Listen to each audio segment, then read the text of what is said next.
आज हम एक स्पेंडेबल्स वॉर की कहानी सुनेंगे। ये मूवी एक्शन और एडवेंचर से भरपूर है। शुरुआत में लीबिया के अंदर एक केमिकल प्लांट दिखाया जाता है जिसके बाहर काफी सिक्योरिटी होती है। यहाँ मौजूद जनरल अपनी फैमिली के साथ खुश होता है। बाहर सिपाही को मालूम पड़ता है कि इसका एक साथी मर चुका है। तभी यहाँ धमाके होने लगते हैं और बहुत से दहशतगर्द अंदर घुस जाते हैं और सबको मारना शुरू कर देते हैं। फिर वहाँ सवार तो नामी दहशतगर्द जनरल को पकड़कर किसी बम के बारे में पूछता है। जैसे ही जनरल बिल्डिंग की तरफ इशारा करता है तो सवार तो उसे मार देता है। दूसरी तरफ हम बारने को देखते हैं जो अपने दोस्त ली के घर जाता है। दरवाजे पर ली और उसकी गर्लफ्रेंड जीना की लड़ने की आवाज आती है। जब ली दरवाजा खोलता है तो तब भी वो दोनों लड़ रहे होते हैं और जीना कहती है कि तुम्हारे पास मेरे लिए वक्त नहीं होता और तुम हमेशा काम में मसरूफ रहते हो।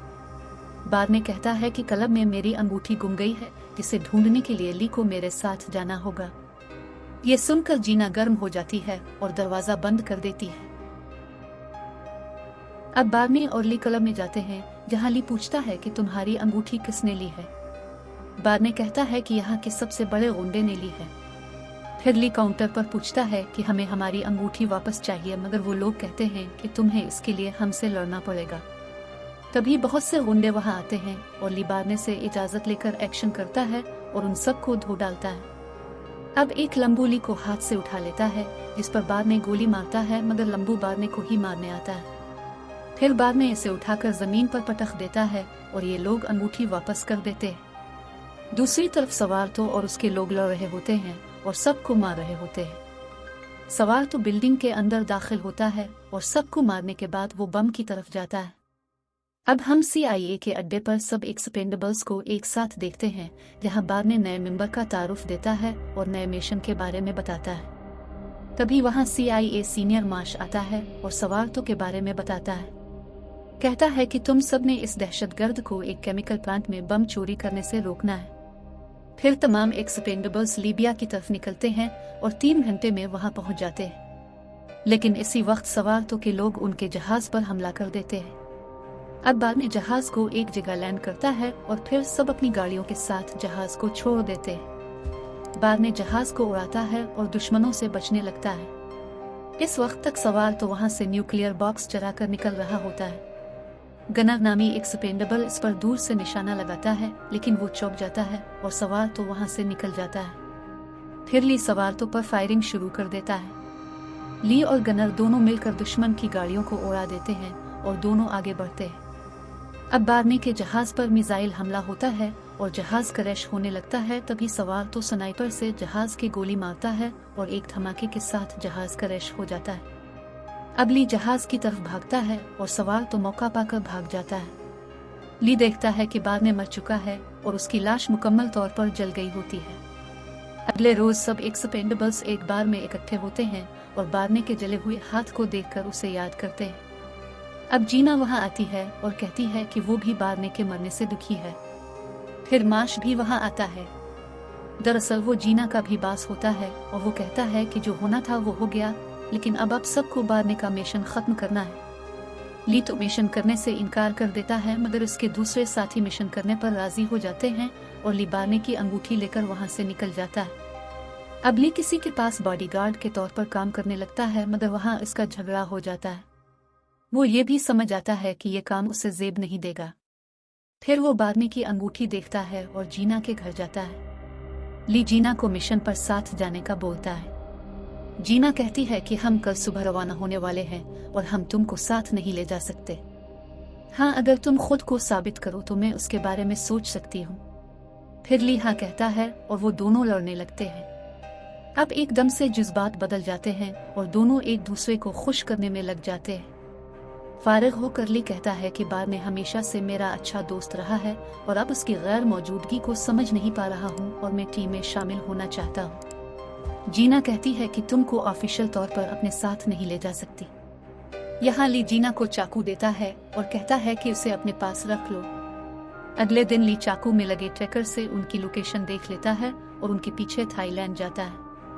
थाईलैंड के एक साहिल पर उसे एक्सपेंडेबल्स की निशान वाली बोट नजर आती है और वहां उसकी मुलाकात दीचा नामी लड़के से होती है। डीचा कहता है कि अब बोट वाले अब एक्सपेंडेबल्स के लिए काम नहीं करते, मगर ली कहता है कि मेरे लिए वहां जाना बहुत जरूरी है, जिस पर ये दोनों लड़ने लगते हैं। लड़ते हुए डीचा ली के पास बारने की अंगूठी देख लेता है और बारने के बारे में पूछता है। ली कहता है कि वो मर गया है और मैं इसके कातिलों से बदला लेने जा रहा हूँ। डीचा कहता है कि बारने मेरा भी दोस्त है और फिर ये दोनों बोट में सवार हो जाते हैं। दूसरी तरफ मार्श अपनी टीम को बताता है कि सवार तो न्यूक्लियर बम लेकर बहुत बड़े बहरी बेड़े के साथ रूस की तरफ जा रहा है, जिसमें वो इससे बहुत बड़े धमाके कर सकता है और हमें वहां न्यूक्लियर बम को पकड़ना है। अब सभी एक्सपेंडेबल्स जहाज में बैठकर पैराशूट से इस बहरी बेड़े के अंदर पहुंच जाते हैं। जीना कहती है कि पहले हम बम ढूंढने जाएंगे, जिसके लिए वो सब एक कमरे में आ जाते हैं और फिर दुश्मन वहां आता है और उनको पकड़कर कैद कर लिया जाता है। अब डीचा और ली अपनी बोट लेकर इसी बहरी बेड़े के करीब पहुंच जाते हैं। डीचा कहता है कि मैं यहीं रहूंगा और तब तक तुम ऊपर जाकर सबसे बदला लो। फिर ली जहाज में दाखिल होकर लड़ने लगता है। दूसरी तरफ मार्श को सवारतो के सामने लाया जाता है और सवारतो कहता है कि मेरे पास न्यूक्लियर बम है, जिससे रूस के अंदर धमाके कर कर इल्जाम अमेरिका पर लगा दूंगा और इससे तीसरी वर्ल्ड वॉर शुरू हो जाएगी। अगर इस हमले को रोकना है तो मेरे अजीज नामी दहशतगर्द साथी को हमारे हवाले करना पड़ेगा। बाहरली जहाज पर अमेरिकी झंडा लगाते हुए भी देख लेता है और उसको पता होता है कि इस चीज को रूसी सैटेलाइट से मॉनिटर किया जा सकता है।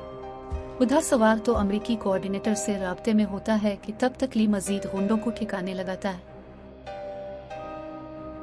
अब डीचा भी वहां आ जाता है और बहुत से गुंडों को मारकर कहता है कि मैंने सोचा शायद तुम्हें मेरी मदद की जरूरत हो, जिस पर ली हाँ कहता है। तब तक कमरे में कैद तमाम एक्सपेंडेबल्स को बाहर निकलने का रास्ता नजर आता है और वो इससे निकल जाते हैं।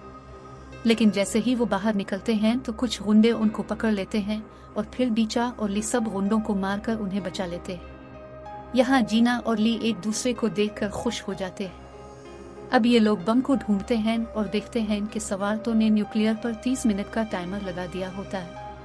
टाल कहता है कि इस बम को डिफ्यूज नहीं किया जा सकता और हमें किसी तरह इस कश्ती को डुबोकर इस हमले को रोकना होगा। मगर ली कहता है कि पहले हमें सवारतो को खत्म करना होगा। फिर गुंडों के सामने रेडियो पर एक गाना चलता है और जब वो रेडियो पर फायर करते हैं तो एक जबरदस्त धमाका होता है। अब सभी एक्सपेंडेबल्स आगे बढ़कर कंट्रोल रूम के करीब तमाम गुंडों को मारना शुरू करते हैं और इसी दौरान टाल को गोली लग जाती है, जिससे वो जख्मी हो जाता है। फिर ली सवारतो के पीछे जाता है और उसके गार्ड्स को मारकर उसके साथ 2 हाथ करने लगता है। अब इन दोनों के दरमियान धोबी पटखे वाली लड़ाई होती है और आखिर में सवारतो हार मानकर ली को सब सच बता देता है कि इस खेल का मास्टरमाइंड मार्श है। अब दूसरी तरफ अजीज को मार्श के सामने लाया जाता है और मार्श इसे मार डालता है। दरअसल अजीज इसे बेनकाब करने वाला था कि मार्श CIA को धोखा दे रहा है। फिर मार्श हेलीकॉप्टर में फरार होने लगता है तो ली हेलीकॉप्टर को उड़ा देता है। मार्श गार्ड्स को कहता है कि सब एक्सपेंडेबल्स को मार दो। कैसे भी करके सब एक्सपेंडेबल्स वहां से निकलते हैं और पिछले रास्ते रस्सी का इस्तेमाल करते हुए बोट में उतरने लगते हैं। फिर आखिर में ली जीना को उतारकर रस्सी को वहीं काट देता है और कहता है कि तुम लोग जाओ, क्योंकि मुझे दुनिया को जंग से बचाना है। अब ली तमाम गुंडों को मारने के बाद कंट्रोल रूम में जाता है और बहरी बेड़े को दबोने की कोशिश करता है। अब जहाज में मौजूद गुंडे कंट्रोल रूम की तरफ भागते हैं और एक बार फिर ली को टफ टाइम देते हैं। ली भी सबको मारना शुरू कर देता है और अकेला ही उन सब पर भारी पड़ता है। अब लड़ते लड़ते ली के पास गोलियां खत्म हो जाती हैं और वो समझता है कि आखिरी वक्त आ गया है। तभी बाहर से धमाके होने लगते हैं, जिसमें सारे गुंडे मारे जाते हैं और ली देखता है कि मार्श के अलावा सब मर गए हैं। अब जैसे ही मार्श इसे मारने के लिए पिस्तौल निकालता है तो पीछे से एक हेलीकॉप्टर मार्श पर गोलियों की बरसात कर देता है।